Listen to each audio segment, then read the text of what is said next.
Kính chào tất cả quý cô chú và anh chị em đang xem bản tin trên kênh tin tức tổng hợp. Kính chúc quý vị thật nhiều sức khỏe, hạnh phúc và bình an.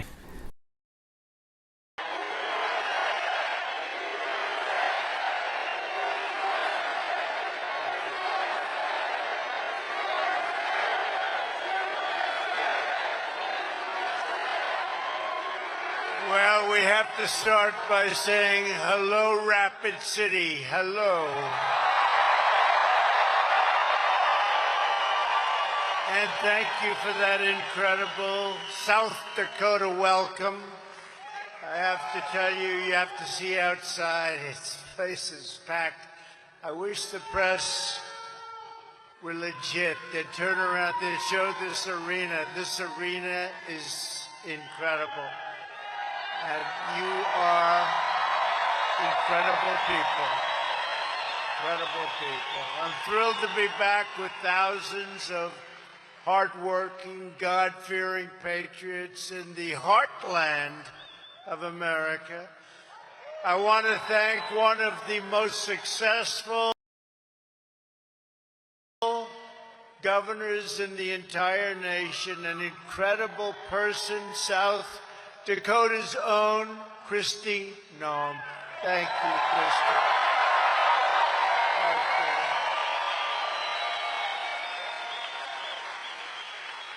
You already found this out, but Kristi is a warrior for American values. She's tough on China, and unlike other governors, she never locked down South Dakota. You know, they all say, oh, I kept it open, I kept it open. They didn't keep it open. We had some good ones. I'll tell you what, McMaster, South Carolina was great. And we had some really good ones, but Kristi was just incredible. Well, look at your numbers. You gotta look at those numbers. She does well. 10%. What state's gone up 10%? Tell me another one. Kristi, I'm truly honored to receive your endorsement. Very much so. I appreciate it. Thank you, Kristi.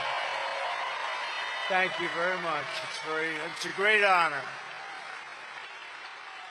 I get endorsements, some good, some bad. I get endorsements, some don't mean anything. Hers means a lot, let me tell you. Everyone here tonight is part of the greatest political movement in the history of our country. This is the greatest movement. Look at this. This place is packed. We come to South Dakota. I said, how many people do you normally have at your Republican Party dinners and events? Oh, a couple of hundred. This is like 6,000, 7,000 people. This is a lot.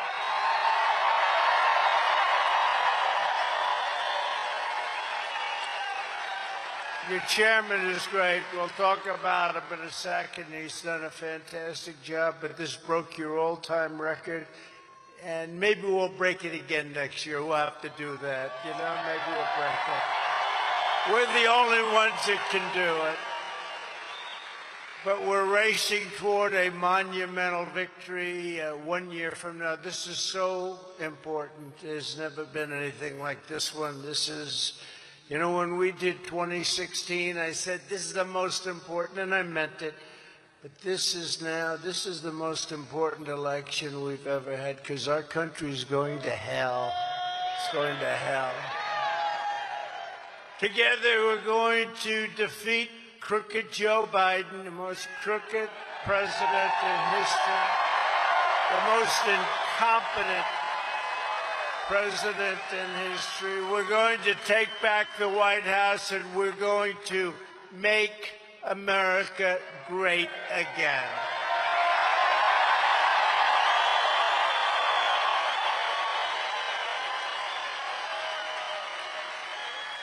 So 3 years ago, I traveled to South Dakota to deliver a very historic address. It turned out people loved that speech. They always say, oh, that was the best one. You know what? I think that beautiful facade. Is there a better place in the world to make a speech, Christy? I don't think so. Even though you do have the lunatics that would like to chop it up and knock it down, that's not happening. I wouldn't want to be them. Come to South Dakota. Let's do a little number that is an incredible place, and it's some of the most beautiful pictures I've ever had taken of my family and all of us together. We had a tremendous crowd and incredible. Then we opened it up for the fireworks, remember? And for a few years you had the fireworks. And then the Democrats closed it down for the fireworks. I said, why would they do that? Well, how beautiful was that? But think of it, and they closed it down. They were worried about fire, but I said it's all stone and rock. It's hard for rock to catch on fire. No, they just didn't want to do it, but Mount Rushmore is a very, very special place, incredible place. I stood before you at this majestic period of time and a majestic monument itself, and fiercely defended our great American heroes from the Marxist and communist maniacs who were trying to blast them. They would have blasted that incredible work right off the face of that very beautiful mountain. Yet today, under Joe Biden, the Marxists, fascists, and communists are not just tearing down statues. They're tearing down our economy. They're dismantling our borders. They're destroying our laws. They're looting our middle class, mutilating our children. They're mutilating our children. Who would imagine that somebody would say that, and it's true? Desecrating our Constitution and perverting our military. Our military is becoming woke. We defeated ISIS, and now it's becoming woke. Our White House is just a place that's not recognizable, and our highly weaponized Department of Injustice, it's weaponized like never before. Nobody's ever seen anything like this. Under Crooked Joe, you know, I took the word out. I was Crooked Hillary, but now I've given her a different name because I don't like having the same name. We have enough words we don't have to do, so I call her Beautiful Hillary. Beautiful. She's beautiful. That was a good day a few months ago, but when he did the indictment thing, it was him, you know. This is not an indictment. This is a Biden indictment. There's a big, there's a Trump's under indictment. No, this is a campaign thing that they're doing. But under Crooked Joe, I just thought it was such an appropriate name. All you have to do is take a little look at what's going on. Millions and millions of dollars have been stolen. But our country is being destroyed under this man. But tonight I repeat to you what I said 3 years ago in the shadow of Mount Rushmore. The American people is strong, and we are proud. Biden's banana republic. We have turned into a banana republic. We have no borders. We have dishonest elections. We have things going on today. I mean, who wants to have millions of people like an invasion pouring into our country? We have no idea where they come from. They come from jails, and they come from places that you don't want to know about. And they're all over our cities, and they're all over our states. But with your vote in this election, Joe Biden's country, for a short period of time, hopefully just a short period of time, it ends on November 5th, 2024. We have to take care. We have to take our country back. We have to take our country back. America will be saved, and the great nation of Washington, Jefferson, Lincoln, and Roosevelt. They don't want to mention those names, you know. It'll be restored. We will restore our nation. It's never been this low. It's never been this low. If you took the 5 worst presidents in the history of the United States and added them up, they would not have done near the destruction to our country as Joe Biden and the Biden administration have done in a few short years. Nobody can imagine. Nobody can imagine. And no damage has been worse than the disaster known as Bidenomics. You know, he was given that term as a negative, and he liked the way it sounded, so he tried to turn it because they're all about disinformation and misinformation. You know, one thing with Christie, she tells it like it is. It's right down. There's no disinformation. Sometimes you may be better off doing it that way. It's easier, isn't it, than having to really produce. But they're a party of disinformation. And so he tried to turn Bidenomics into a good thing. It's not a good thing. It's a real bad thing. It was meant very bad, but he liked the sound of the name. You know, he doesn't know too much about what's going on anymore, but he thought it was good. Since Joe Biden took office, cumulative inflation has reached almost 20%. Think of that. Think of it. Over a 2.5-year period, now we're getting up. Can you imagine just a little more than a year, and we can rid ourselves of what's happened to this country. We can bring our country back. And the dollar has lost more than 20% of its value in just 3 years' time. Think of it. It's not even possible. It never happened before. These are records we're talking about, all records, all very negative records. Joe Biden has blown through $11.5 trillion in wasteful spending that should have never happened, equivalent to $88,000 taken away from every family in America. $88,000 from every family. Under Biden, the budget deficit is exploding and set to more than double this year alone. You know, we were doing something with oil and energy and making a lot of money. We were going to make so much money. We were going to pay off our debt. We were going to lower taxes still further. Manufacturing has contracted now 10 months in a row, and monthly job reports have been revised downward every single month of 2023. Every single month they've gone down. The fact is we're probably heading into a Great Depression, something I've never said before publicly. I'm saying it in your state. I hate to say that this is the state I have to say it, but you know, I don't believe I've ever said that before. It's a hell of a statement to make, and I hate to make it. The only question is whether or not it'll be during the remaining months of the Biden administration. If it's going to happen, let it happen then. If it's going to happen, let it be during Joe, and we'll come in and we'll straighten this sucker out. I'd rather have it that way.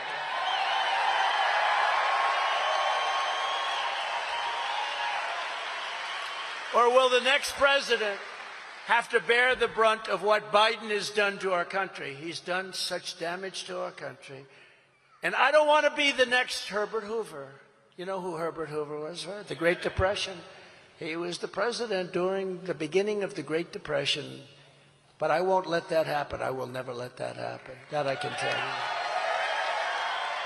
you. During Biden's first 30 months in office, just 2.1 million new jobs have been created nationwide. Now, they have a different wrinkle on it.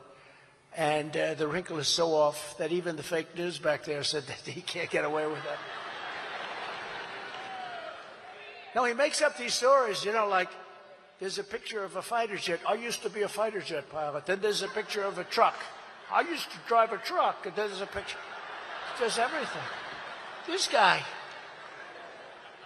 The worst is, did you ever see his golf swing? He said he's a 6 handicap. 6 handicap's a good golfer.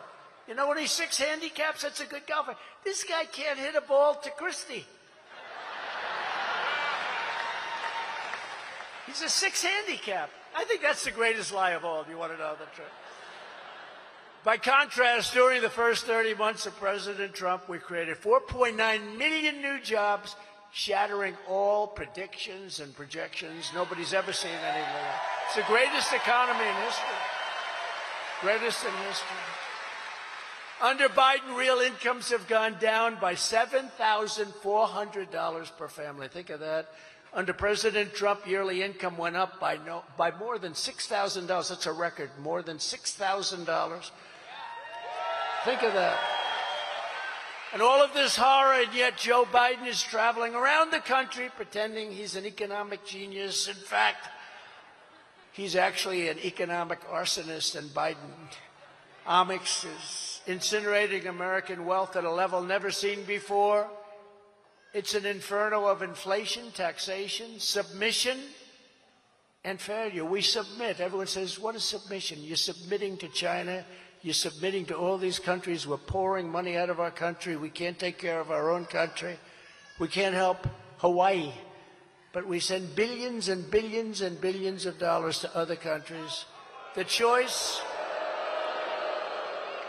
in this election is between a Biden economic bust, and it's going to happen, and it's going to be ugly, or a Trump economic boom. We had it booming like never before. This was the most successful economy in world history. We had the most successful. Everybody was happy. African Americans, Asian Americans, Hispanic Americans, men, women, people with degrees from the great Wharton School of Finance, from Harvard, from MIT, people with no degrees at all. Everybody had jobs. Everybody was happy. Now you're given phony numbers because far fewer people are looking for jobs. So they throw around, although it just went up, but they throw around 3.5, 3.6, 3.7%. But it's a different group of people. They're looking for jobs, but many of them aren't looking for jobs. So it's a fake number. Crooked Joe cares only about enriching his own family. I care about enriching your family.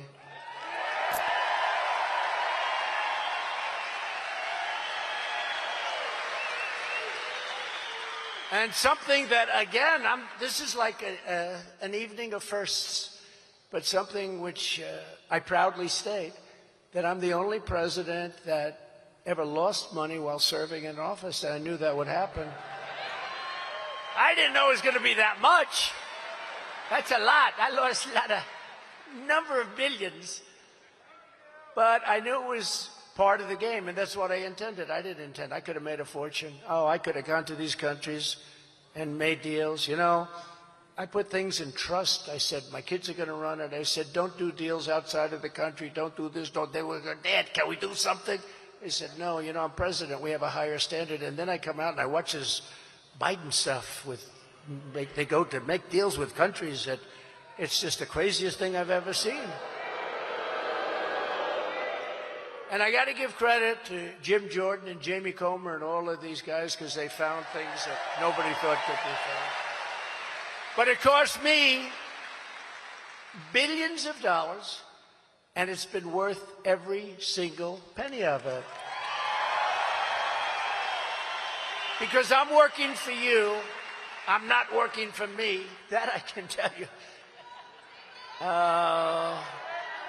I could have made so much. I could have. Sir, we'd love to do a deal in Saudi Arabia. Sir, we'd love to do a deal here and there. We'd love to do a deal. I really can't do that. I'm president. Biden would do it. So we just, we did it right. We did the right thing. And I do it exactly that way again. I will do it that way again. Look, we have a very short period of time. I do it that way. I even gave away my salary. Does anybody say that I gave away my salary? No. They used to call every month, did you give it away this month to people? Yeah. And, you know, you have to give it to various agencies, actually. Did you give it away? If I ever said no, it would have been, but when I say yes, yes, we did, yes, we did. I never read anything about it. If we would have said no, we didn't, there would be headlines. But it was an honor. It was all an honor. If you want the Bidens to make millions selling out America to China, Russia, Ukraine, while your savings go up in flames, and that's what's happened, how are your 401ks doing, you know, as an example? Then vote for Crooked Joe. He's Crooked Joe. You know, we used to call him Sleepy Joe, but I think Crooked Joe is a better name. Crooked Sleepy, Sleepy Crooked. No, I think it's better. It's more appropriate. If you want better jobs, higher wages, an affordable American dream, then you must vote for your favorite president, Donald J. Trump.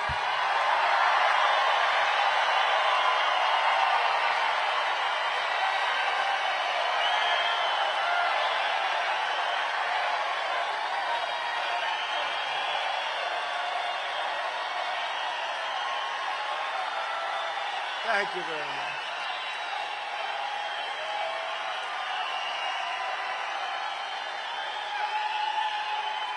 Thank you very much. I wish those cameras would turn around. You know, you've heard me say this. It's very seldom. I go to arenas, and we sell out these arenas, and they're great. But I wish the cameras would show it. I wish they'd show it. It would actually be good for their ratings. It's a positive, not a negative. You know, when I first started, we started in actually 2015, and it would go into an arena, it would be packed, and everybody was enthusiastic. By the way, never have we had the enthusiasm that we have now. Never. We've never had this enthusiasm.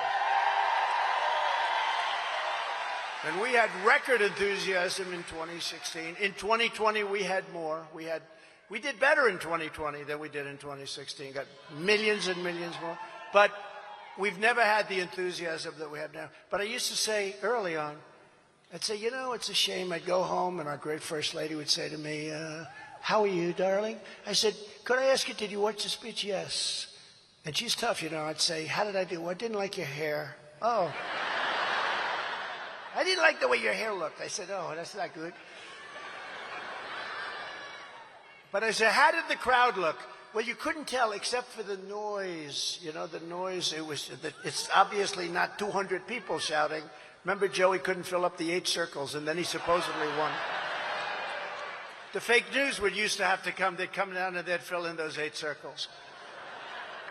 But I'd say, how'd you like the crowd? Well, they never show the crowd, but I could tell it was a very big crowd by the year. It's like your great football team. It's like, well, you can tell. She could tell.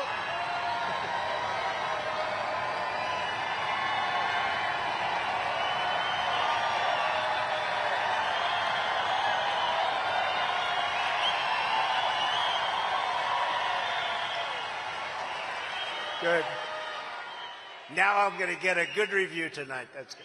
But you know what? She could tell it was big, but she'd say, no, they never show the crowd. And I figured that it's maybe the structure of the camera. You know, it's on steel tripods, and maybe you just can't turn it.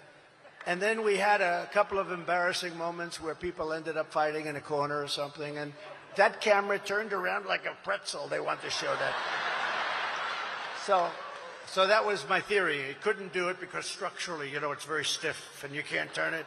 But boy, when those guys started fighting in the corner, which was a bad thing, when they started fighting in the corner, I have never seen a camera like that. They got every angle. So I realized that wasn't working. But they won't show. I would love it if the press would turn around the cameras and show this incredible.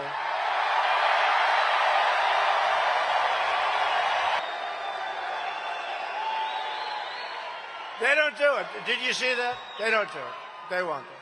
They won't do it because they're told not to do it. Because they want to make it look. They don't want to show crowds like this because nobody has ever gotten crowds like this. Nobody's ever gotten. It's not me. It's all of us. This is our movement. This isn't my movement. We're sick and tired of what's happened to our country. But they won't do it, even though it's sort of good for them. You know, you show something that's so vibrant. Look at all the people standing over here. It's incredible. They just won't do it. I just said something. Would you please, I asked nicely, would you please turn around? You guys go crazy. Everybody up in the back, they're going crazy. Everyone's going crazy. Those cameras, I didn't see one of them even make an effort to turn around.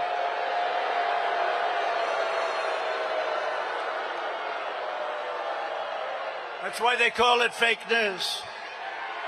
That's why they call it fake news. You know, I'm proud of a lot of things. You don't mind if I go off the teleprompter for a second, do you?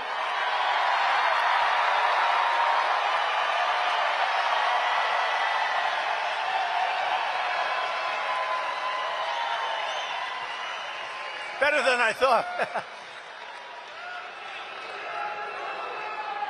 Now, we like when we go off the teleprompter, don't you, Greg? Remember at the beginning, I used to do it without teleprompters. I didn't know what to tell. I said teleprompter. But you have to, because when you go on the teleprompter too long, no matter how good you are, It's called the boring time. Boring. But we've had an incredible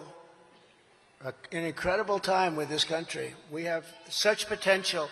And you know, we speak so negatively, and it's so horrible to be telling you what happened, but you know what happened. Just like all you have to do is watch the newscast, which, by the way, if you look at ABC, CBS, NBC, you look at CNN, you look at MSDNC, which is, I think, the worst of all. I think they're horrible. What they say, they're evil. They're evil. They're really evil. And they're really a wing of the Democrat Party. I mean, they should be paying. Somebody should report that for campaign contributions, because it's so bad. What they say is so nasty, so horrible. You know, you don't want your family to watch it. How about me? I hear I'm going to be indicted. I said, indicted? I never learned about that at the Wharton School. Indicted? You're going to be indicted. How about me? I have to go see my wife. Darling, may I talk to you for a moment? Yes. I'm going to be indicted for no reason whatsoever on Friday. And then that happens. Oh, it's traumatic. You call your daughters, you call your sons, and you say this, and you know, it's a terrible thing. And then I hear a couple of weeks later, I'm going to be indicted for something else, then for something else, then for something else. And now they're saying, don't indict him anymore, because they lost credibility. But how about that? You go 4 times to tell your kids. And even the lawsuits, it's all inspired. All inspired.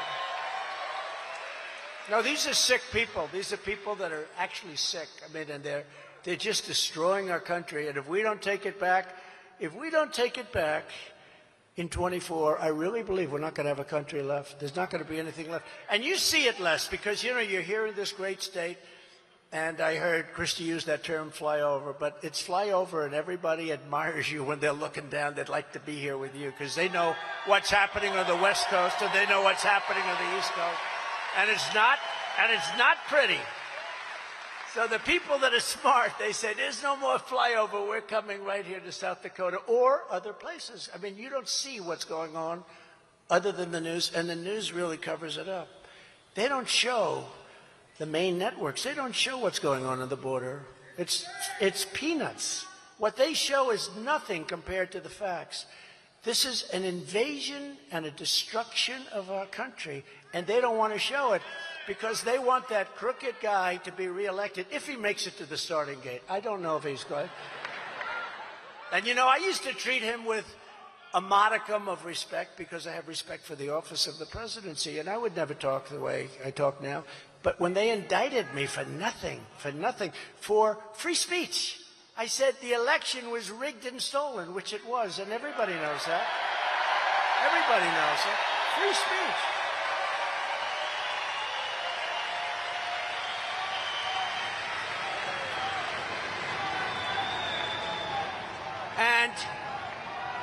But I used to say, and you know, we're political opponents, but he actually did this to an opponent, a political opponent. Nobody would ever think it's possible. It wasn't really possible, even psychologically possible. He did this to an opponent. But when you think about it, I never said bad stuff. Now I say he's the worst president in the history of our country. He's the most corrupt president in the history of our country. And as other foreign leaders say, and as I say, he is grossly incompetent, and he's very dangerous because he has no idea what he's doing. He can't put 2 sentences together, and we're playing with nuclear weapons with other countries, and he has no clue what the hell is going on. So I would never have said that out of respect for the office. Not for him, but for the office.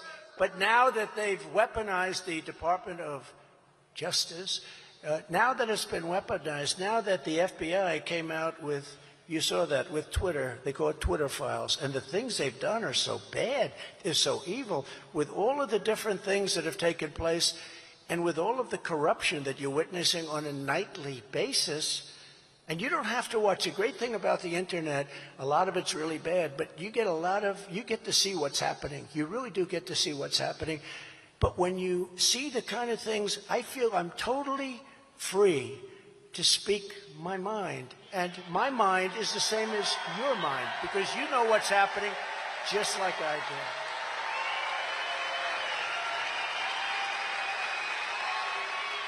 But we will, because they won't, because they don't care about South Dakota, that I can tell you. But we will stand up for South Dakota workers, and we will stand up for South Dakota farmers. Nobody's ever taken care of the farmers like President Trump. As your president, I took on communist China like no administration in history, bringing hundreds of billions of dollars, as you know, pouring into our treasury, hundreds of billions. They didn't like me too much. Actually, I think I got along very well with them, considering what we were doing, but what we were doing was fair. When no other president had ever gotten literally 10 cents, they never had 10 cents. We got hundreds of billions. I gave our farmers, out of the money that we got, $28 billion. That's why I say your state, Iowa. I'm going to Iowa tomorrow. I said somebody, and I don't like to say it too often because I don't believe in doing that, or I knock on wood. I have a lot of wood. This is a real wood. A lot of these things are plastic. This is the real deal. But, you know, I don't like saying things like nobody else could do this, nobody else. But nobody else could have gotten you $28 billion for your farmers. And I said to the people of Iowa, I said to the people of Nebraska, we're represented very well, Charles, I said, we can't possibly lose, because I got the farmers $28 billion from China. Nobody else would even think about it. Nobody else would think about it. And I'll just tell you, you know, a guy who was very disloyal because I got him elected, so I call him Ron DeSanctimonious. He strongly opposed my protection for our farmers. I protected our farmers very simply. And by the way, those farmers got big checks. Any farmers in here got big checks? Yes? Yes. Oh, he's happy. But that goes to the people, that goes to the workers, it goes to everybody. But we had $28 billion. I said, nobody else is going to be able to do that. I said, there's no way I'm going to lose farm states. But very simply, DeSantis sided with the communists in China, and he fought very hard that this not take place. He also opposed Medicare, and he opposed a thing called Social Security. Remember this about a politician. Their first idea is always what they go back to. So now I'm sure he's changed. I don't know. I don't watch him. He's gone so low in the polls, I'm not really watching him. They say, sir, forget about him. He's gone. I say, no, nobody's gone. Nobody's gone until it's over, right? It ain't over till it's over. Yogi, the great Yogi Berra, great philosopher. But DeSanctimonious voted to get Social Security. Think of it. Social Security 3 times. Voted. Hands up, voted. He is a disciple of Paul Ryan, the great Paul Ryan. You know who Paul Ryan is? Was it good? And he wanted to raise, and he will raise if he ever got in here, which I don't think is going to happen, not even in 4 years. But he wanted to raise the minimum age to 70. That's a big deal. He also wanted to hit Medicare and hit it very, very hard. I ended the NAFTA disaster, the worst trade deal ever made in the history of our country, and replaced it with the brand new USMCA, that's Mexico, Canada. They say it's the best trade deal ever made in the history of our country. I actually think, I may be wrong, you know, I made a deal with China, but I don't talk about it because once COVID came in, I said, I'm not even talking about it. But the deal I made with China is $50 billion they buy a year. You know, it started out at 4 or 3, and then we got them up to 15. And then I went into the negotiating room and I said, listen, you're so big, we want $50 billion. And they said, okay, $50 billion. And I said, do you remember, the farmers remember this? I said, here's what you do, because the farmers went along with me. You know, it took us a year and a half to get that done because they're not easy to deal with. They're great negotiators. They were ripping off our country. They couldn't believe this was happening because usually you see the way they go now and they bow to the Chinese. They bow. They have no respect. They get no respect whatsoever. But I said, it's going to take a little long to do this. And I'll never forget, 32 farmers came to see me at the White House. Beautiful everything, beautiful room, all set up. And I said, I'm going to get you a lot of subsidy from China. And one of the farmers raised his hand. I'll never forget. This is the only time this happened. Sir, we don't want subsidy. We just want a fair, level playing field. I couldn't believe it. It's the first time that's ever happened. Because everybody else, Christie says, we want the money. We want money. The farmers didn't. They just wanted a level playing field, which they didn't have. And I went to Sonny Perdue, who was the Secretary of Agriculture. I said, Sonny, what damage have they done over the last 3, 4, 5 years to our farmers? And he comes back 2 days later. He said, sir, it's about $28 billion. I said, it's a lot. I said, we're going to get it. And I got the $28 billion, and farmers picked up big, fat, beautiful checks.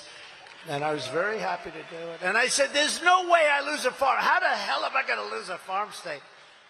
Any farmer voted against me. I can't imagine that. So I was a little bit cockier than I should be, but now I will knock on wood just in case. But I don't see how we can lose with the farmers. And with the manufacturers, same thing. But they buy $50 billion. Now what I understand is, you have to police that. You have to make sure. I used to go in once every week. Are they buying? Yes, sir, they started. Are they buying? Every week I'd say, are they buying? I didn't have to say China. Yes, sir, they are. They're buying. I bet you right now, if you look, I'll bet they're not buying anything. I'll bet they're not buying at all. And the way they push our country around, it's incredible. There's no reason for it. We had a very strong relationship, but it was a good relationship, and we did fantastically well. But that deal might have been better than the USMCA, but the USMCA, Mexico, Canada, was a very one-sided deal. That NAFTA was so one-sided. I said, we have to change it. They made some typos in the original deal many years ago. They were typos of numbers, where the typos were actually much more for them, and they didn't change it. They never even called it, you have a thing called, you call up and you say, by the way, we made some mistakes. They didn't bother changing it. That deal was so bad, NAFTA, for us. And now the USMCA is so good, they want to renegotiate the deal. They called up the Biden administration. This deal's not fair. And I hope they don't do it, because they shouldn't do it. It's a great deal for us. But I think maybe the China deal might even be better. But we made a lot of them. We made deals with Japan, because they were really ripping us big. We made deals with South Korea. You know what they were doing. Everybody. There wasn't any good deal. I said, who made all these deals? We did many, many things, and we made our country successful. We made people in manufacturing successful. We stopped them from dumping steel. We saved our steel mills. It's been such a great honor to do it, and it was sort of easy.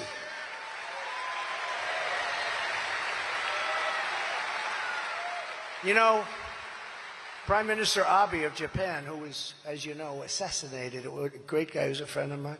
I went to him. I said, "Listen, Shinzo, this is so unfair. The deal that you have with America." "Oh, is it really? Oh." I said, no, it's really unfair. I said, we got to redo it. He says, I knew you'd come to me. No other president came to him. He said, I knew you'd come to me, because he understood. He understood how unfair it was. South Korea, the same thing, sort of. They knew it was so unfair. I said to South Korea, we have to renegotiate the deal. We have 35,000 troops there in harm's way because you have North Korea, but I got along very well with Kim Jong-un. If I weren't elected president, you would have had a nuclear war guaranteed. If Hillary Clinton went in, or Obama in some form, maybe the form would be Biden, you would have ended up in a nuclear war. We got along after the first month or two when it was rather tough. You remember? Little Rocket Man. And he said, I have a red button on my desk. And I said, I have a red button too. Mine's bigger, better, and mine works a lot stronger than yours.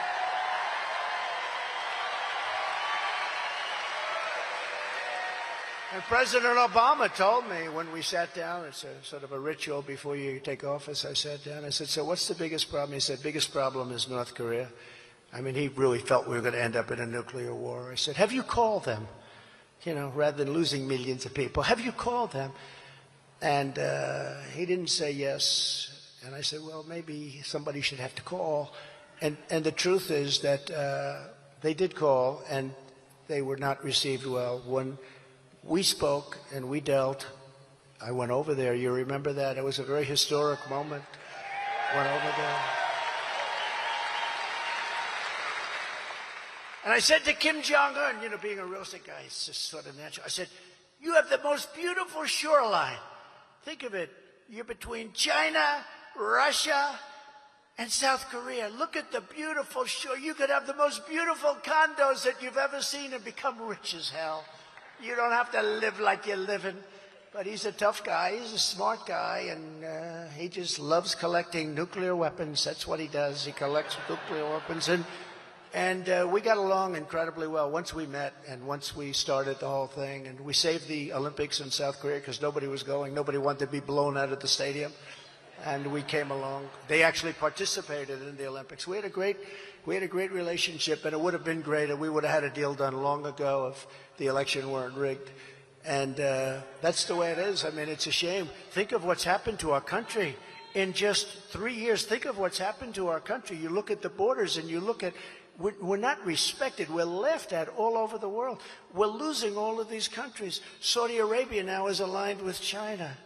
We don't want them aligned with China. They're very good. They have tremendous oil reserves, but we really don't need their oil reserves. You know, we have more oil under our feet. I called it liquid gold than Saudi Arabia or than Russia. And you know what we do? We get it from Venezuela. They won't take it. We take their tar. You know, they don't have good oil. They have tar. And you know where we process it? In Houston. So all that stuff, if you're a believer in that, and I believe it to a certain extent, not like the maniacs that want to destroy our country, but it all goes up into the atmosphere. And when China's very dirty, it all blows over here, just like you ever see in the Pacific Ocean. We're taking tons and tons and tons of garbage because China dumps their garbage in the Pacific, and the tide flows it in toward Los Angeles. We're picking up their garbage. And then they say, we have to keep our claim. No, they have to participate because it blows over in 3 to 4 days. So what good does it do for us to destroy our businesses by putting controls all over the place? By we had a trucker. I saw him over here someplace, a father and a son. I said, I read last night where they want to make all of these big trucks that travel all over the country. They want to make them all electric. It doesn't seem to make sense to me. He said, it will destroy the industry because they go for 2 hours and then you have to charge them for 4 hours, right? He was saying it doesn't work, and they put it on. They don't even talk. You got to talk to the people. You got to talk to the people in the trucking industry, not to some person that wants to destroy our country. I actually believe that's what they want to do. But unlike the establishment globalists in this race, and they are globalists, I've also been an unwavering defender of ethanol, which you like right here, on behalf of the American farmers, and remain the ethanol champion. Now keep it. It's a big factor in Iowa, your state. It's a big, big factor. Our record on the economy is unmatched in the history of our country. So it's no wonder we're up very big in the polls, leading all Republicans in the primary by massive numbers and crushing crooked Joe Biden in the general election. The new poll that came out just today, remember I used to go over the polls in the old days. I'd go over the polls only if they were good. If they were bad, I wouldn't go over them. If I had a bad period and the polls weren't looking good, I wouldn't talk about them. If they're good, I talk. But I'll tell you, I'll talk now because these are the best polls. In the new premise poll that just came out last night, we're at 62%. DeSantis is second at 12%. But he's sinking rapidly. So we're at 62, he's at 12. He's not doing a great job. And the rest of the people are in single digits. You know, we have a couple of them that are at 0. I wonder, what's this guy from Arkansas? I love Arkansas. This guy, Hutchinson, Ada. I call him Ada Hutchinson. What the hell is he doing? He's at 0. He's been working so hard. He's a nasty guy, actually, but he's been working so hard. He's at 0. Does he think he can win?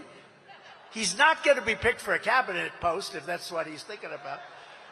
But in the Redfield-Wilton poll, just came out a few hours ago, we're at 65%.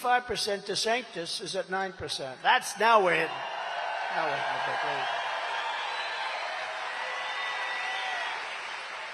You know, when we started, when I announced, we were up 20, 25 points. That's a lot. Now we're up 50, 60, 70 points. And then they say, why aren't you doing the debate? I say, wait a minute. If I do the debate, what am I doing? I have a guy at 0, 1, 2, asking me nasty questions, somewhat of a hostile network asking me nasty questions, right? What am I doing? Why am I doing it? And, you know, you want to have a smart president, not a stupid president, right? What I do look forward to What I do look forward to is debating the Democrat, whoever that may be. And again, it's going to be interesting to see, because I don't think he makes it to the starting gate, but maybe he does. But it's going to be a very interesting period of time. And in the just released Iowa state poll, big deal, you know, Iowa's a very big deal. I kept them first in the nation. They very much appreciate it. They didn't do that. The Democrats didn't do that. But in the Iowa poll just came out, I'm up 37 points, 51-14 on, I don't even know if DeSantis is second anymore. He's heading bad. He's turned out to be an unskilled politician. When asked by Morning Consult, which is a big deal, who has the best chance of defeating crooked Joe Biden in November, it was Trump at 63%, DeSanctimonious at 13%. So that's good.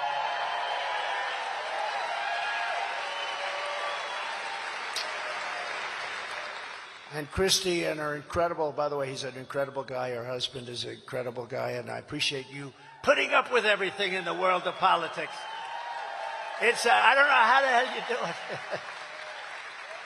it. Incredible guy, wonderful guy. But we're doing well, and she's doing so well. I looked at your polls. I'm not going to talk about it because I think you might be beating me in the state, and that's unacceptable. Usually I come in. It's unacceptable, Christie, to have that happen. But we're leading Biden in an electoral landslide by 5 points, 6 points, 11 points, 7 points in various other polls. A couple haven't won. You know, as a Republican, when you lead a Democrat in a presidential race by 2 or 3 points, it means you're way ahead. But it's sort of different because the polls are very skewed, it's called. But people that don't know politics, one poll came out last week, I'm leading by 3. And a friend of mine said, how the hell can you only be leading by 3? This guy, he can't speak. And I said, that's the world of politics. And we have to be so careful. We have to make sure that they don't cheat because they are cheaters. And that's the biggest fear that we all have. It's the biggest fear. Biggest fear that everybody has. Our momentum is unprecedented and hopefully unstoppable, and that's the reason that Joe Biden's ordered his leading opponent arrested on 91 fake and phony charges. 91. How many charges are there? But we're going to ask for dismissals of a lot of it. Most of it is just, you ask for dismissal. It's called dismiss the charges. But remember, it's a Democrat charging his opponent. Nobody's ever seen anything like it. That means that if I win and somebody wants to run against me, I call my attorney general. I say, listen, indict him. Well, he hasn't done anything wrong that we know of. I don't know. Indict him on income tax evasion. You'll figure it out. And you know, the good thing with me is I have a big voice, and people know me. And you know me for a long time. But people know me, and I'm able to speak. But if you're a regular politician, a really good politician, an honest politician, and you get indicted, you get a subpoena, and that gets reported in the paper and the news, you have to leave office. And the Republicans in the Senate and the Republicans in the House cannot let this go on because people are being destroyed. Lives are being destroyed by these sick lunatics in Washington. And I think I can honestly say this, Christie. I'm the only person in the history of politics that's been indicted whose poll numbers went up 25 points or something. Right? I think so. You know, usually if you get indicted, it's standard. I've watched it for years. I'd like to announce my retirement. I'm going home to spend more time with my family and to fight these charges. You know, there's nothing you can do. But fortunately, I have a big voice, and people know, for better or worse, you know what the hell you're getting, right? But you're getting somebody that loves you and that's going to fight for you. That I can tell you. But you're witnessing the most corrupt and blatant weaponization of law enforcement our country has ever seen, and they're doing it for a single reason: election interference. Because with these indictments comes bad publicity. Now, my case is unusual, but maybe at some point that switches. You know, you go with these people and they're sick, and they say this and that, and you have to prove. But it's incredible. But if you take a look at what they do to the publicity of a person. And I know numerous people over the years that I've really thought were honest in many cases, and they were literally out of politics in a matter of hours. Some of them literally quit immediately upon getting served with a subpoena. That won't happen with me. So we did. Thank you. By the way, and I say this more to the country than to this great state, because we have some states that are very close. This is not close. What did I win by this state, Christy? Like a lot. 28 points or something. So you're very forgiving, right? No, but you have others where it's closer, and you got to be very careful. But you have to get out, and you have to fight like hell, because these are dirty players, and what we have to do is we have to take back our country. We have to straighten that whole situation out.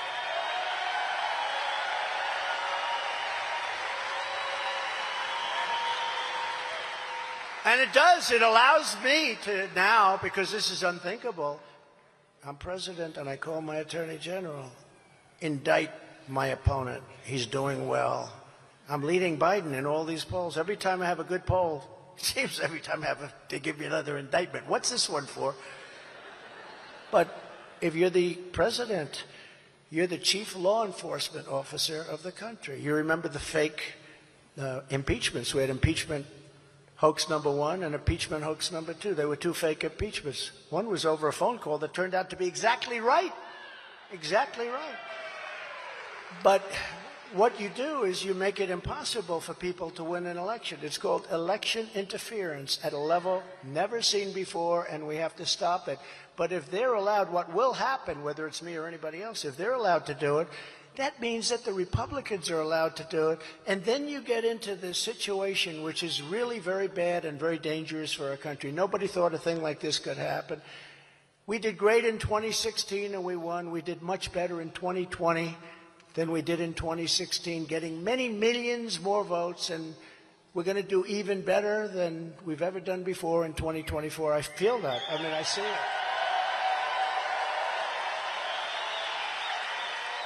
Don't forget, you look at this arena, and it's packed. Look at this arena. It's packed. We're a year before the election. You know, these guys don't pack an arena the night before the election. They have Hillary with the thing with the women screaming, that one woman with the glasses, she's become famous. No.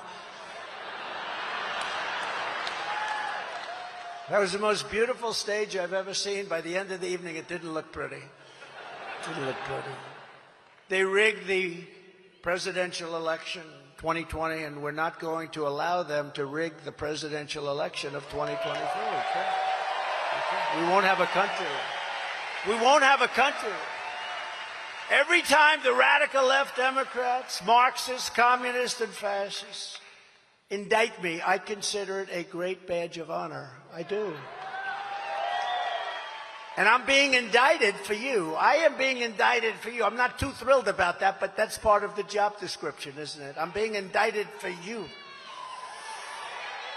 This battle is for every patriotic American who Joe Biden and the radical left has spied on. Look at what they did. They spied on my campaign, and we caught them. Let's see what all happens. We had a great report come out. Durham was a great report, just took too long. Took so long.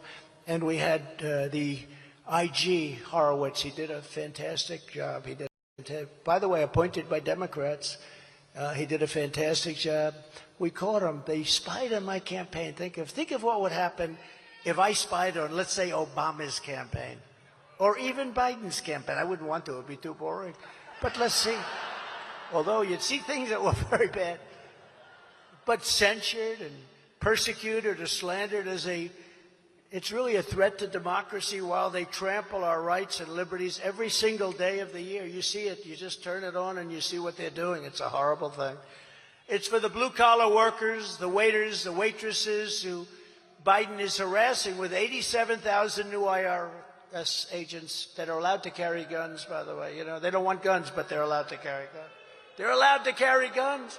While the Biden crime family cheats on their taxes as they take in millions and millions of dollars in bribes from all over the world. I mean, the whole thing is incredible. Joe Biden is a Manchurian candidate. You know what that is, right? He's totally controlled by China and other countries that paid him off, and he's petrified of them because they know the real numbers. Jamie Comer, Jim Jordan, they would not have to wait very long. They could give him a list where the money came from, how much, and that's why I think he's acting so weak with so many countries. It's for the pro-life Christians and others who Joe Biden has thrown into jail facing 10, 15, and even 20 years in prison for protesting and free speech, while Antifa and other groups burn down cities, kill people, go free, and don't even in many cases get prosecuted. So this battle that we're in is a battle for all of us, and it's for history. This is historic. This is a big moment in our country because we're either going to go one way or the other. And if we go the other, we're not going to have a country left. We will fight together, we will win together, and then we will seek justice together. We're going to seek justice together.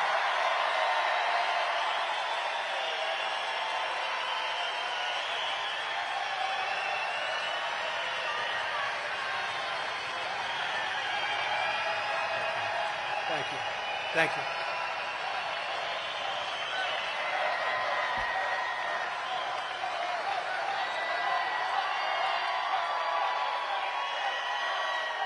Thank you. Thank you very much. Never forget our enemies want to stop us because we are the only ones who can stop them. They want to take away my freedom because I will never let them take away your freedom. I'd rather have it be me. Rather have it be me. A friend of mine, very smart, very tough. He said, President, could I ask you a question? What? How do you take it? Every day you get another indictment? You never had anything like this? I said, no, I didn't. I said, I don't know. You just have to take it. I'm doing it for a lot of great people. And I said, second of all, do I have a choice? Do I have a choice? I don't think so, right? Because we have to do it. We did the greatest job ever, and now we have to finish it off. We're going to finish it off. We're going to do a job like we can make this country number one. Right now we're a laughed-at bunch of fools. The world thinks we're a bunch of stupid fools because we're led by a man who should never, ever have been allowed to be in that position. He's in a position that he should have never been allowed to have. And in the end, they're not after me. They're after you. I'm just standing in their way, and I do proudly stand in their way. And I promise you this. If you put me back in the White House, their reign will be over, and America will be a free nation once again. We're not a free nation now. We're a terrible, I don't think there's ever been a darkness around our nation like there is right now. I mean, you take a look at Afghanistan, that horrible moment in history. I was with a lot of the families the other night at one of my places, and they're incredible people. They'll never be the same. They're never going to be the same. That was so unnecessary, the way we got out. I was the one getting us. I think we would have been out sooner. We would have been out with dignity and strength. You don't take the soldiers out first. You take the soldiers out last. Took the soldiers out. The rest was a field day for these people. And they would have never done that. You know, we didn't lose one soldier in 18 months. Not one soldier. And Biden actually in a speech admitted that, and they gave him hell. Don't say that. That's a good thing about Trump. No, we didn't lose one soldier in 18 months, think of it, over in Afghanistan with the Taliban. And it's so sad to see. I was with these people. They're great people. They show me pictures of their sons, daughters. One came up, sir, you had to know my son. He was so good at football. He was a quarterback, sir. He could throw the ball. There's a mother. He could throw the ball so far. Could I tell you about a game that was played? You know, we have a rival. It's a local school, and they were very tough. And my son threw the ball, and he kept throwing it, and so far, I wish you could have seen it. And I just let her talk. And it was just tough. I don't think the people can ever be the same. So much of that. And they were treated so badly by our government and so badly by this man that doesn't have even a clue. He's looking at his watch. The bodies are coming in. He's going, huh. He doesn't know what the hell it says anyway, huh? It was so horrible to see the whole thing. But in addition to Governor Noem, we're pleased to be joined tonight by her wonderful husband, Brian, and her mother, Corin, who I met, who is fantastic. Now I know how this all happened. Could you please stand up, please? Corin, Brian, thank you.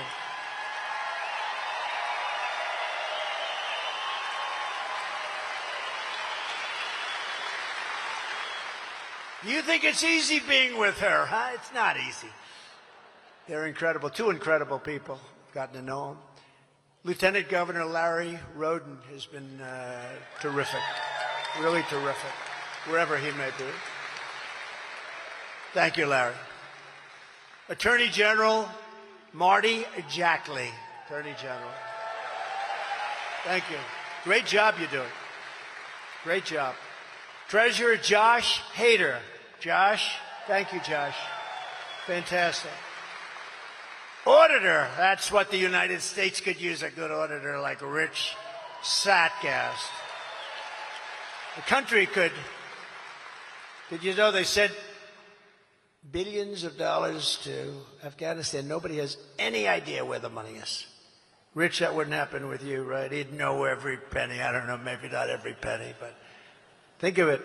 We put in $200 billion. And Europe, which is approximately the same size economy if you add it up, but which is obviously much more affected by that whole situation, would have never happened, by the way. Zero chance it would have happened. Zero. Would have never happened. And I'll get it done, too. I'll get it negotiated done, but it would have been a lot easier. All those dead people, all those cities that are in ruins, just in ruins. But when you look at that and you look at what happened, this is something that should have never, ever happened. But Europe is in for 20 billion. We're in for 200 billion. Why? It was like that with NATO. I said, you're not paying your bills. The United States was paying close to 100% of NATO. So they screw us on trade, and then we have to protect them militarily. I said, that doesn't work. And I got them to put up hundreds of billions of dollars in one meeting. They said to me, does that mean, sir, that you're not going to defend us from Russia if we're not paid up? I said, did you pay? No, I didn't. That means you're not going to be defended. And the money came pouring in. It was an amazing thing. Hundreds of billions of dollars. That's why NATO has money to do this. But think of it. They're in for 20 billion. We're in for 200 billion. Why? Why aren't they the same? First call I'd make is NATO. You got to equalize. You got to equalize. You got to put up money. But they're dealing with stupid people, our leaders. They're dealing with stupid people. Why should France and Germany, and why should all of them put up money if we don't ask them to put it up? Nobody asked. It was like with NATO. Nobody, Bush never asked. Obama never asked. It'd go in, make a speech, leave, and that's it. We'd pay all the costs. And nobody's asking. Do you think Biden goes there? You've got to equalize. This is not right. I don't think so. I don't think he knows what the hell we're even talking about if I told him. But we have to get them to put up money. They have to put up money, because they have a lot of money. But why should they put it up if we're doing it? We sent $25 billion yesterday, and somebody said, it's a lot of money. By the way, $25 billion, it's a lot of money. It was just like on a fluke. Blinken or somebody went there, and he said, we're going to give you another $25 billion. That's more than Europe has put up. But we have to be respected again. They don't respect us at all. They respected me, and I was tough on them with all the money I took in from countries, but in particular China. But they actually do better. You can be tough, and you'll do better with them. They never treated us and me the way they treat this administration. They treat them like they're lapdogs. They call up. She said they are. Who said that? Stand up, please. Will you stand up? Who said that? Somebody. Boy. Well, you're right about that. They have to respect you. School and Public Lands Commissioner Brock Greenfield. Brock, thank you.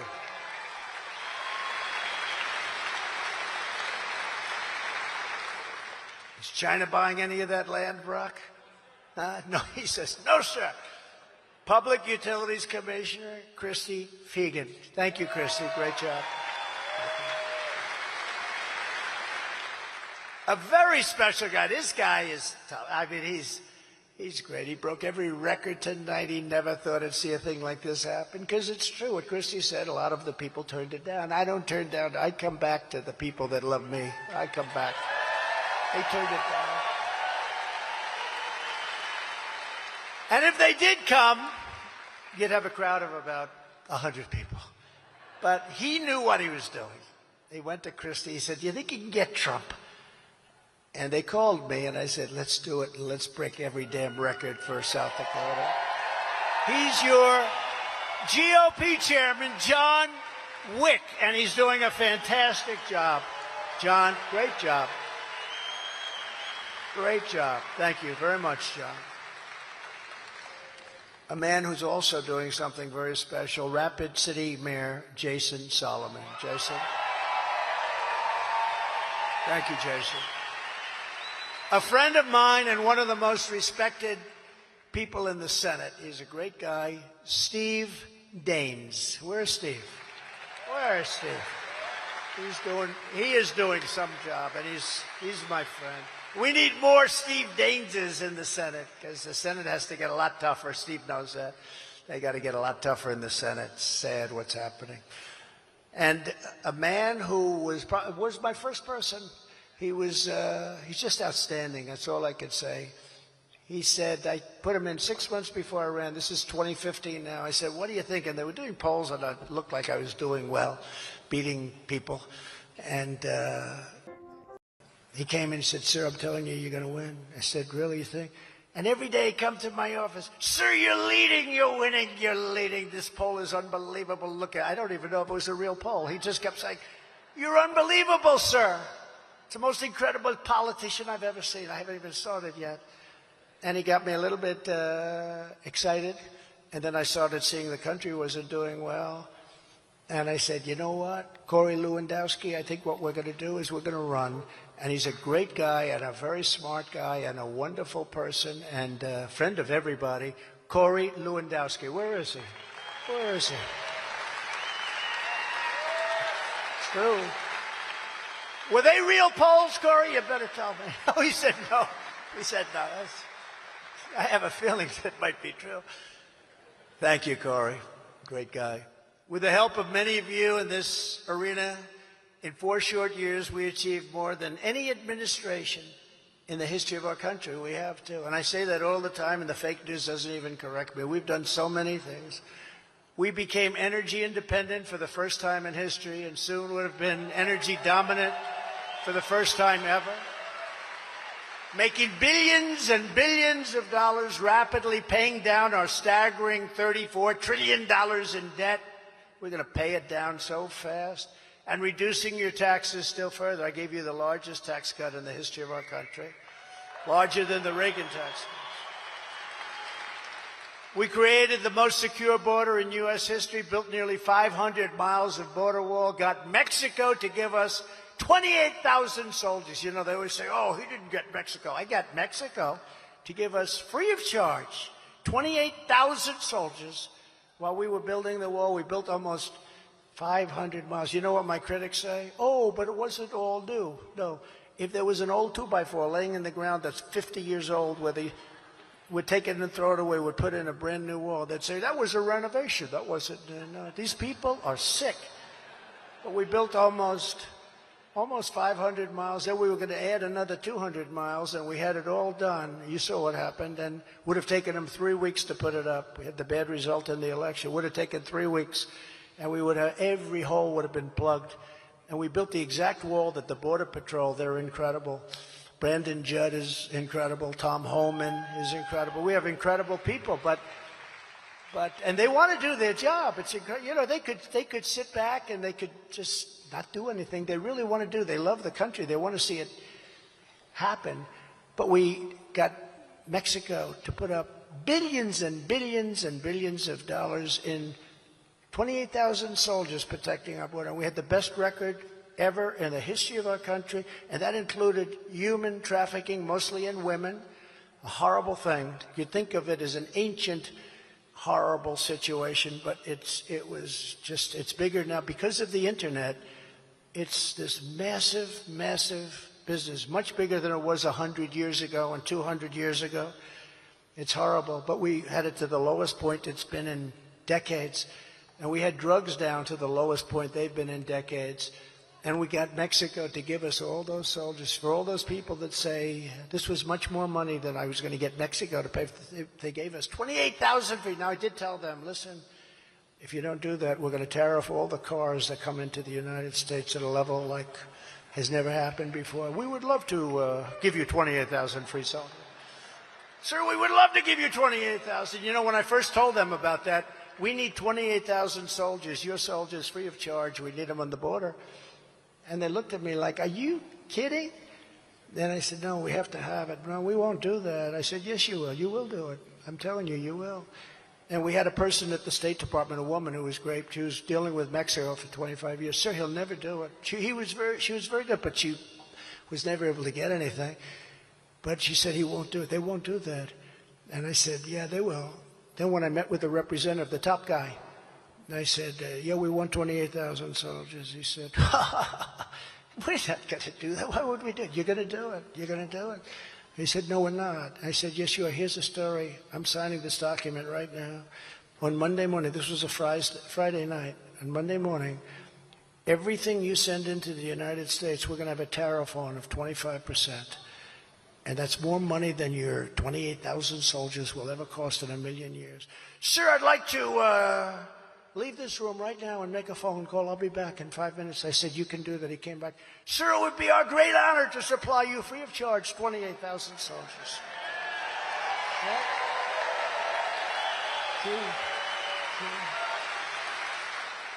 And when I was negotiating, I said to Brandon Judd, and I said to Tom Homan, and I said to all of the people that were there that are so great, we had that border so good. It was so, all he had to do was go to the beach, okay?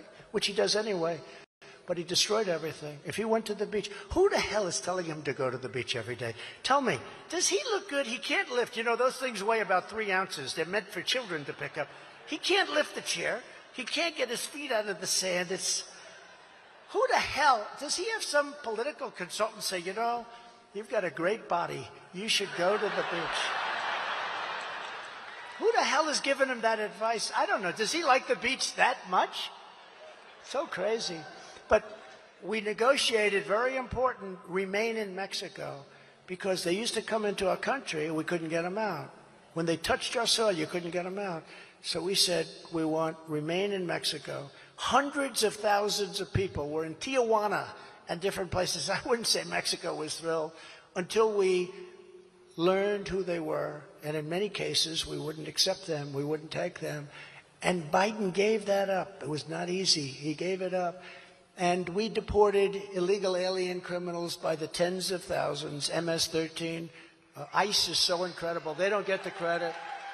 These guys are so tough and love our country so much. They would walk into a nest, they call it a nest, of MS-13. These are killers. These are the toughest, this is the toughest gang probably in the world.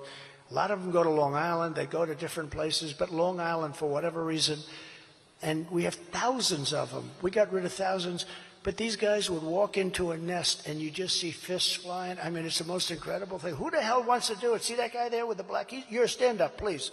You're a tough guy. You're not going to do that job, right? Oh, he voted for Trump. I like him. I knew he's got a thing. And I vote for you, too.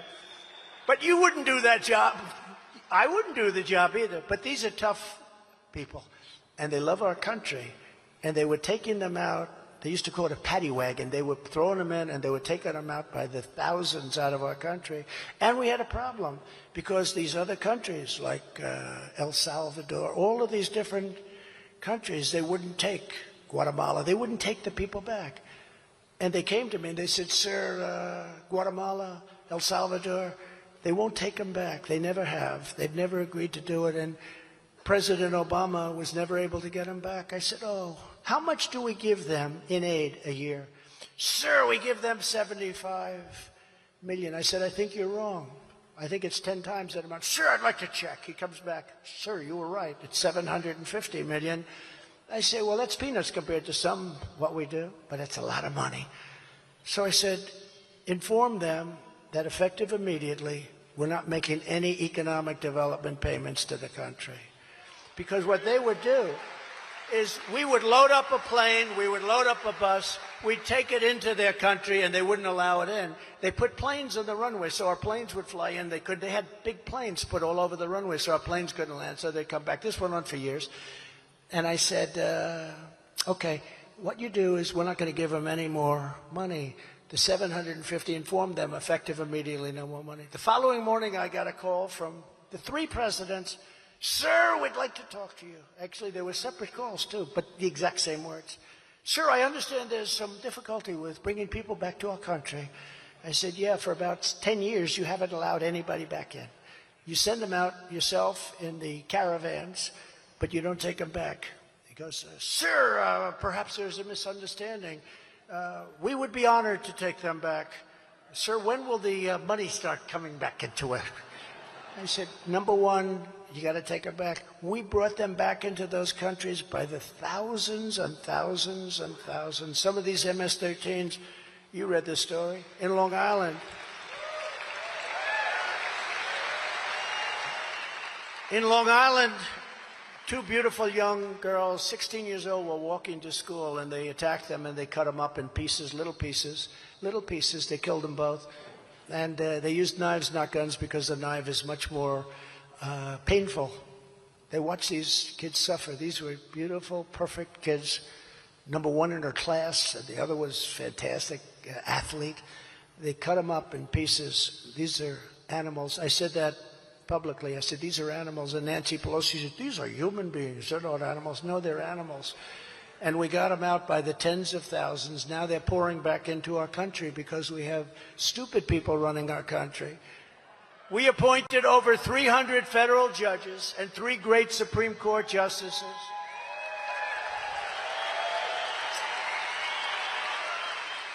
And I'm going to tell you something, because it's really a positive. It's a big positive, but they try and play it as a negative.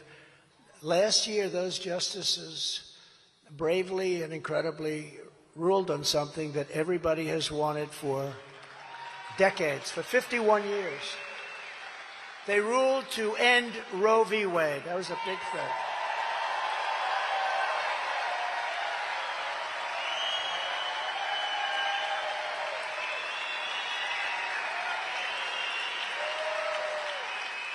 And it's probably cost us politically, because the other side got energized. And, you know, they're the radicals, not the pro-lifers. But now pro-lifers have a tremendous power to negotiate. They have a power. You had no power to negotiate, because with Roe v. Wade, you couldn't negotiate. They could do anything they wanted. We didn't have any of that before this ruling. This moves the issue back to the states, where every legal scholar said it should be.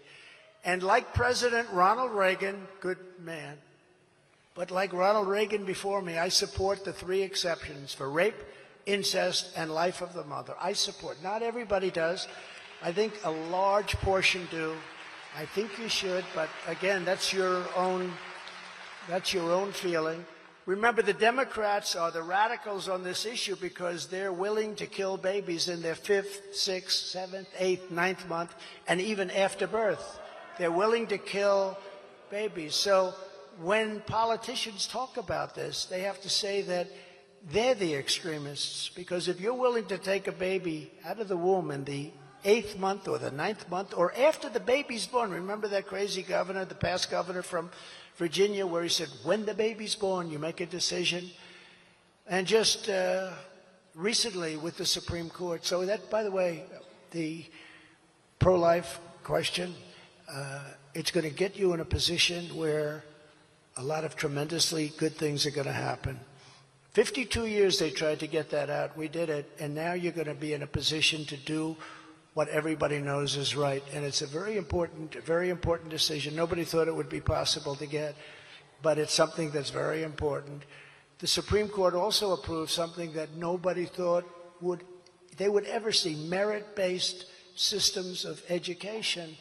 In other words, if somebody is going to college and has all A's and wants to apply all A's, the best of everything, works so hard and gets rejected by somebody that didn't have anywhere near the academic credentials.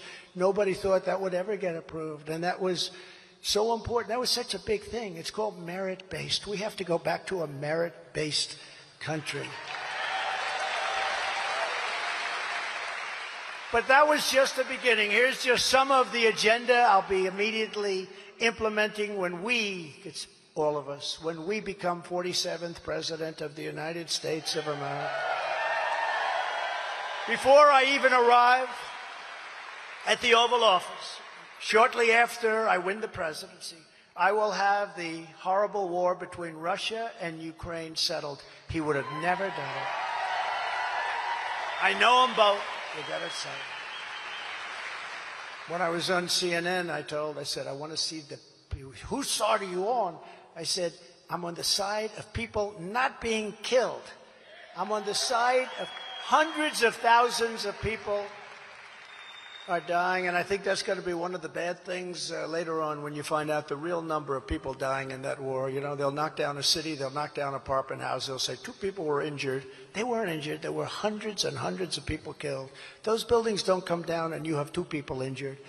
Big buildings coming down, or buildings that are 1,000 years old with the golden domes. You can never do that, but much more importantly, the people. So many people, tens of thousands, hundreds of thousands. It'll be millions. It's already millions. And it's a very, very sad thing. And the numbers are far bigger than anyone understands. And I'll get that done. I'm the only candidate who can make this promise. I will prevent World War III. I will prevent it. Nobody else is going to prevent it.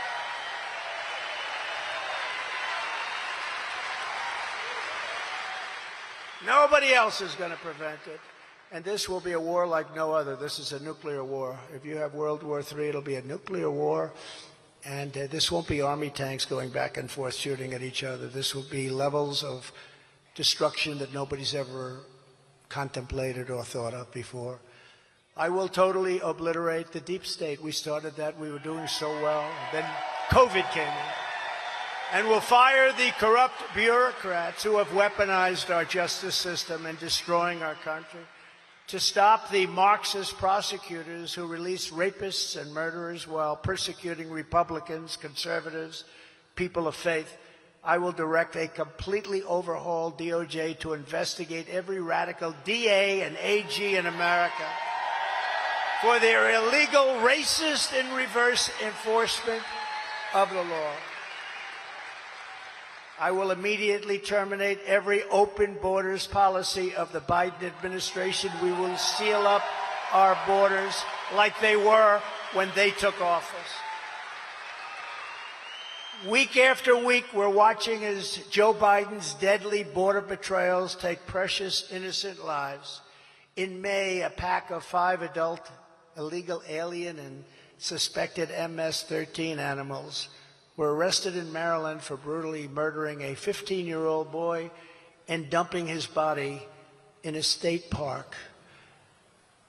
When the parents saw this, they'll never be the same either. The people that I was with the other night, they'll never be the same. These parents will never be the same. No parent will ever be the same. Just last month, a savage illegal alien who was released into our country by Joe Biden and his crazy, weak orders, and there are no orders, was arrested for raping an 11-year-old girl and strangling her to death after she was raped. Shortly before she was murdered, she texted her father that someone was knocking at the door. He arrived home from work and found his daughter's body stuffed in a laundry basket under her bed. These vicious Biden border killings must end, but it's only going to get worse because they're letting people in from prisons, from mental institutions. They're letting some of the worst people in the world in. And I tell you, I've met a lot of your law enforcement tonight. We have the greatest people in the world, law enforcement. They know how to do their job. We have to let them do their job. When I'm reelected, we will immediately commence the largest deportation operation in American history.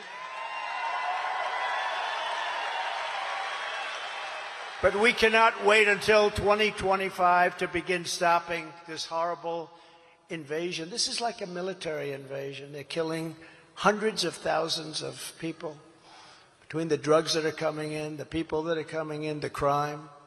That's why tonight I'm calling on congressional Republicans to ban Joe Biden from using a single tax dollar, no taxpayer money, to release or resettle illegal aliens into the United States, starting on the government funding deadline of September 30th. Steve?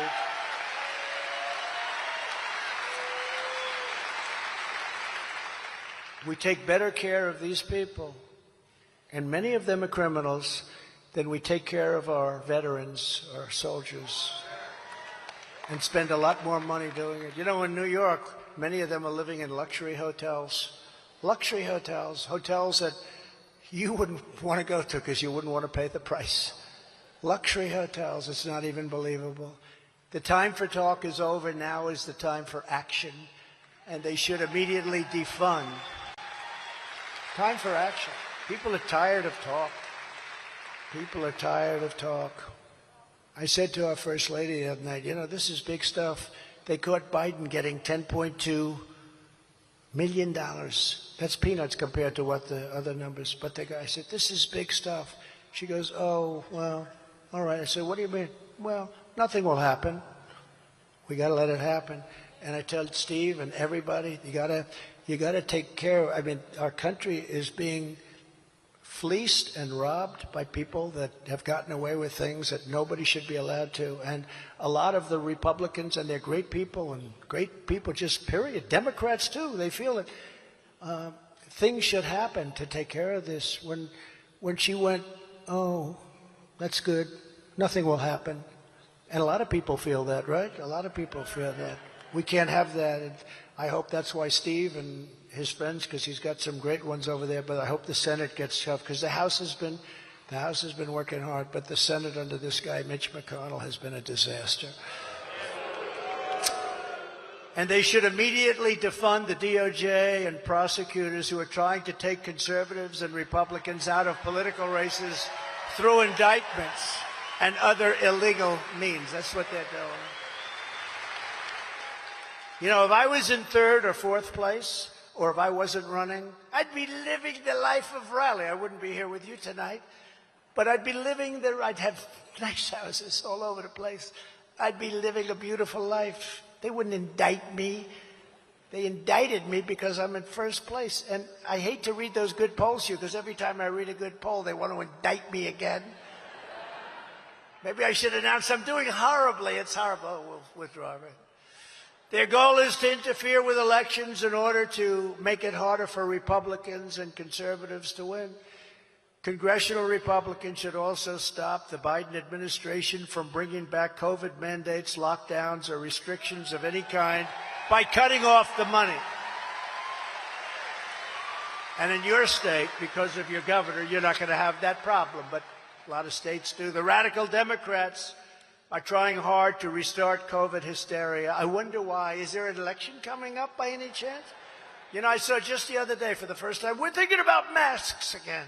I said, what's going on? Oh, that's right, there's an election coming up. Now, these guys, they'll do anything.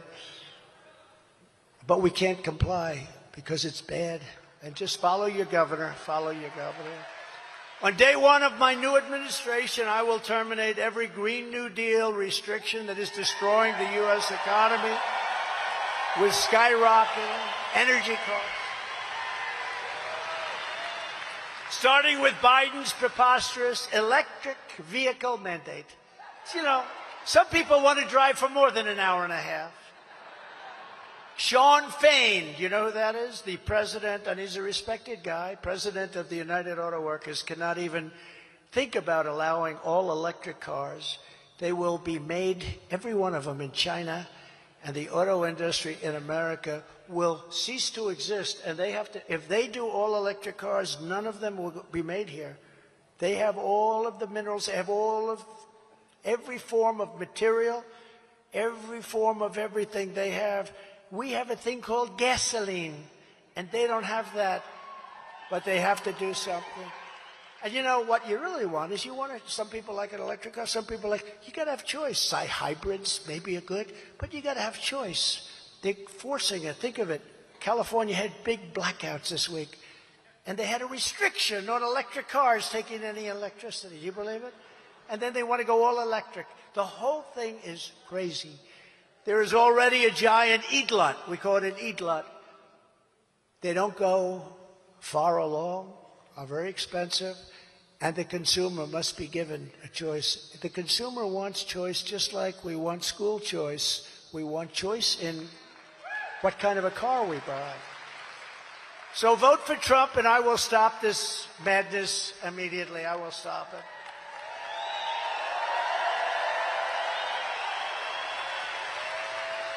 And, you know, when you think about it, Mexico and Canada love Biden. They love this idiotic policy. That's so good for them. They won't follow suit. And save Michigan and all of the other auto states, because the American consumer just is not interested in doing this. They're not going to do it. They're all over. It's a glut. They call it an EGLOT. But we have to save the American consumer is what we really have to save. I will revoke China's most favored nation status. They have a trade status, most favored, because they say they're a developing country. Well, you know what? We're a developing country, too. We have to redevelop because our country's gone to hell. And we will ban China from buying up America, including American farmland, which you know something about. On day one, I will sign a new executive order to cut federal funding for any school pushing critical race theory, transgender insanity, and other inappropriate racial, sexual, or political content on our children. And I will keep men out of women's sports. I will sign a law prohibiting child sexual mutilation in all 50 states. Now think of it. Could you imagine 10 or 15 years ago having some politician, hate to use that term, but I guess that's what I became, never really wanted to be a politician, but that's what I became, I guess. But could you imagine saying, I will stop child mutilation? Who would think of this?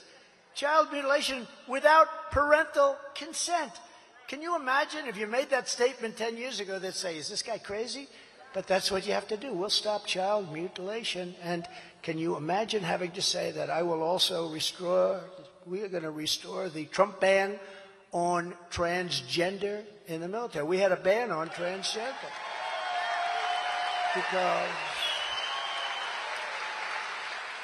And I went to generals. I say, what do you want to do? No, sir, please do it. But then you see the same guys on television. Well, I'd like to.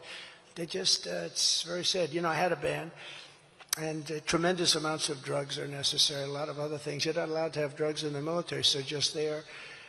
And I love everybody. I mean, I love everybody, but it's not something that works, as people will tell you, as generals will tell you, as people in the military will tell you. So I had a ban, and immediately they released that ban. And, it's not a good situation. Just as I did for 4 years, I will fully uphold the Second Amendment. The Second Amendment is under siege. And I will secure our elections. Our goal will be one day voting with paper ballots and voter ID. That's all we should have.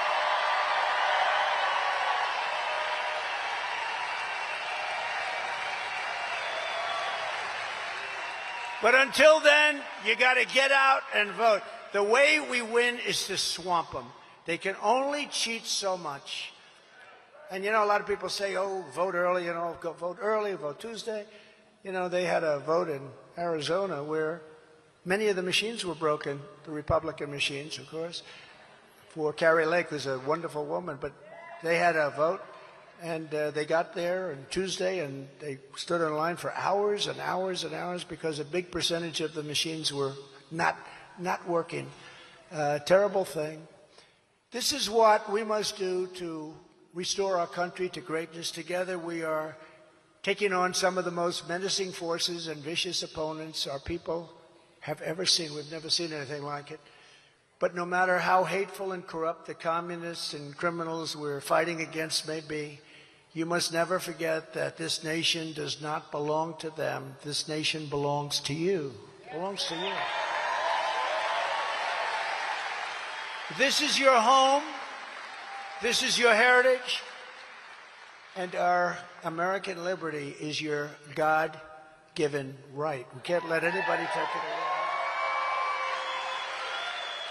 From Sioux Falls to Rapid City, from the Black Hills to the Badlands. What are the Badlands? Explain those Badlands.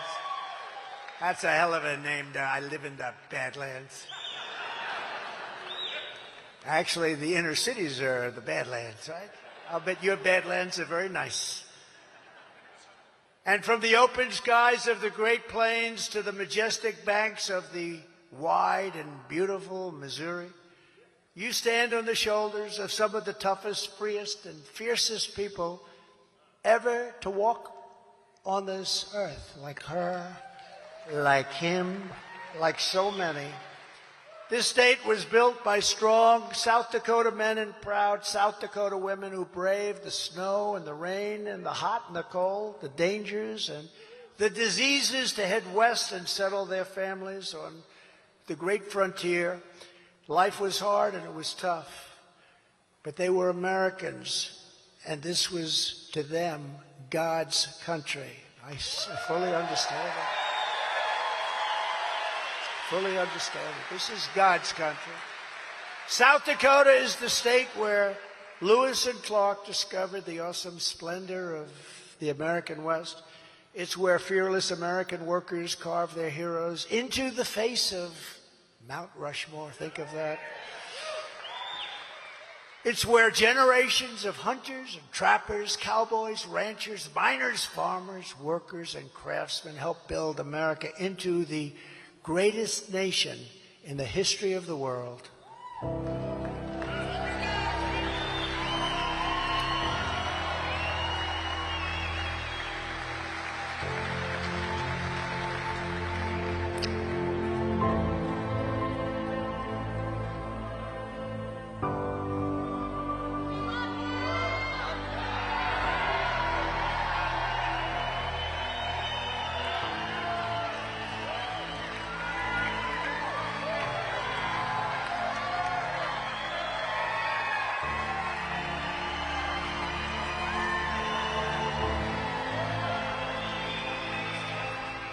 But now, we are a nation in decline.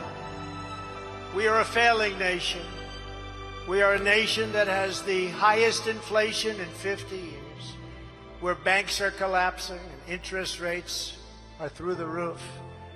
Likewise, we are a nation where energy costs have reached the highest in our history, where we are no longer energy independent or energy dominant as we were just a short number of years ago. We are a nation that is begging Venezuela and others for oil. Please, please, please help us, Joe Biden says. Yet we have more liquid gold right under our feet than any other country in the world. We are a nation that just yesterday heard that Saudi Arabia and Russia will be reducing their output of oil and substantially increasing the price. And we met that threat by announcing that we no longer will be drilling for oil in large areas of Alaska. We are a nation that is consumed by the radical left's Green New Deal. Yet everyone knows that the Green New Deal is fake and will lead to our country's destruction. We are a nation whose leaders are demanding all-electric cars, despite the fact that they can't go far, cost too much, and whose batteries are produced in China with materials only available in China, when an unlimited amount of gasoline is available inexpensively in the United States, but not available in China. And now we are a nation that wants to make our great army tanks all electric, so that despite the fact that they will not be able to go very far either, Few pollutants will be released into the air as we blast our way through enemy territory. And also, we are a nation who wants to make our jet fighters with a green energy stamp, losing 15% efficiency but allowing us to keep our enemy's atmosphere clean of pollutants while we attempt to knock out their planes all over the skies. We are a nation that ended oil exploration and production in the U.S. just as the price of oil reached an all-time high. What other country would do such a thing as that? We are a nation that surrendered in Afghanistan, leaving behind dead soldiers, American citizens, and $85 billion worth of the finest military equipment in the world. And we are a nation that allowed Russia to devastate a country, Ukraine, killing hundreds of thousands of people, and it will only get worse. It would never have happened with me as your president, and for 4 straight years, it didn't happen. And China with Taiwan is next. We were a nation that has weaponized its law enforcement against the opposing political party like never seen before. We've got a Federal Bureau of Investigation that won't allow bad election-changing facts to be presented to the public, and which offers $1 million to a writer of fiction about Donald Trump to lie and say it was fact, where Hunter Biden's laptop from hell was Russian disinformation, and the FBI knew it wasn't, but 51 intelligence agents said it was. And they knew it wasn't also.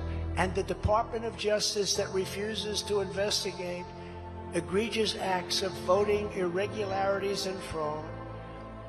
And we have a man who is totally corrupt and the worst president in the history of our country, who is cognitively impaired, in no condition to lead, and is now in charge of dealing with Russia and the possibility of nuclear war, which would be World War III and far more devastating than any of the previous world wars because of the weaponry that no one even wants to think about.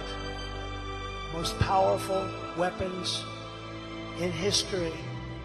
We are a nation that no longer has a free and fair press. Fake news is all you get, and they are the enemy of the people. They refuse to discuss the Biden crime family, but enjoy covering false indictments of Donald Trump, who has done nothing wrong. We are a nation where free speech is no longer allowed, and where crime is rampant and out of control like never before.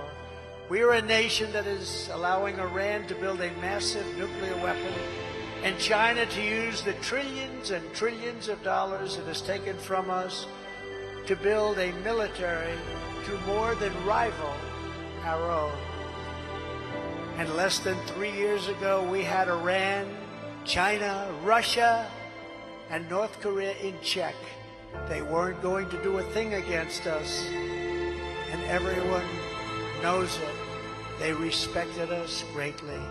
Now Russia and China are holding summits to carve up the world, and perhaps most importantly, we are a nation that is no longer respected or listened to on the world stage.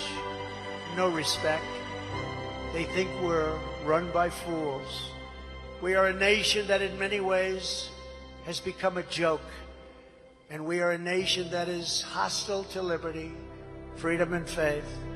We are a nation whose economy is collapsing into a cesspool of ruin, whose supply chain, this horrible, horrible supply chain, is broken, and whose stores are not stocked, whose deliveries are not coming, and whose educational system is ranked at the bottom of every single list. We are a nation where large packs of sadistic criminals and thieves are allowed to go into stores and openly rob them, beat up and kill their workers and customers, and leave with armloads of goods, but with no retribution where the authority of our great police has been taken, where their families and pensions have been threatened, and their lives would be destroyed for the mere mention of the words law enforcement. We are a nation where fentanyl and all other forms of illegal drugs are easier to get than formula for our beautiful little babies. A nation whose once revered airports are a dirty, crowded mess. You sit and wait for hours and then are notified that the plane won't leave, and they have no idea when they will, where their ticket prices have tripled. They don't have the pilots to fly the planes. They don't seek qualified air traffic controllers, and they just don't know what they're doing. We are a nation that has lost its confidence, it's lost its willpower, and it's lost its strength. We are a nation that has quite simply lost its way. But we are not going to allow this horror to continue. 3 years ago, we were a great nation, and we will soon be a great nation again.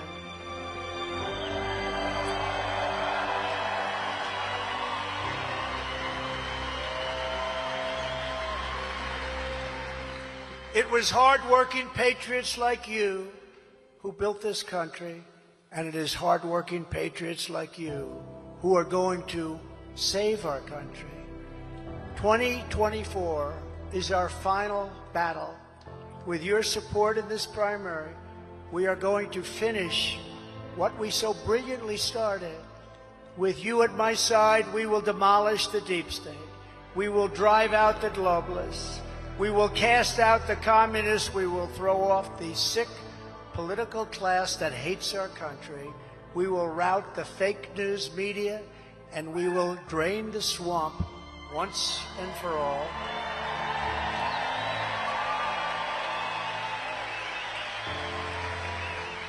Like those patriots before us, we will not bend, we will not break, we will not yield, we will never give in, we will never give up, and we will never, ever back down. Together, we will complete the mission. We will cross the finish line. We will evict crooked Joe Biden from the White House, and we will take back this country with a righteous and magnificent victory on Election Day 2024.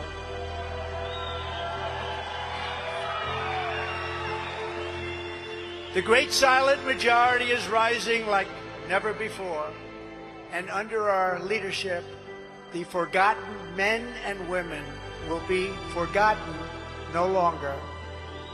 We are one movement, one people, one family, and one glorious nation under God.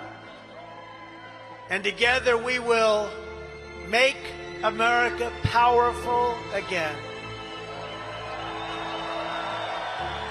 We will make America wealthy again. We will make America strong again. We will make America proud again. We will make America safe again. And we will make America great again. Thank you. Thank you, South Dakota. God bless you. God bless you all. Thank you. Thank you very much.